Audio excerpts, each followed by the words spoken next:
Welcome to Kenton's videos. Enjoy the video. You start with clean hands and a dust-free area. This matters because even a single fiber ruins alignment. Once done, peel any loose debris with a dust sticker and wipe with the microfiber in slow, circular motions. Make sure to power the Xiaomi Pad 6 and open a plain black image. This helps reveal particles and fingerprints. Now position the alignment tray or guide over the tablet. Align the cutouts to the camera and ports, so the protector will sit perfectly when applied. You create a hinge by taping the top edge. This gives you control and prevents misalignment. Peel the protector backing about 1/3.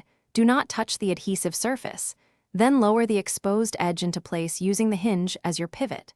Make micro adjustments before the protector contacts the whole screen. Align camera and edges carefully so the adhesive seats evenly. Once satisfied, press the center and let capillary action spread adhesive outward. Use the applicator to push air toward the nearest edge. You finish by pressing firmly from center to edges with the applicator, driving any air bubbles out. Short, decisive strokes work best. Once the protector is fully seated, peel the outer film and inspect under good light. If you see a tiny dust particle, lift the protector gently from one corner and use a dust sticker to remove the speck, then reseat. If alignment is off or bubbles persist, replace the protector. Proper placement matters more than saving one imperfect application. Thanks for watching. Consider subscribing if we helped you.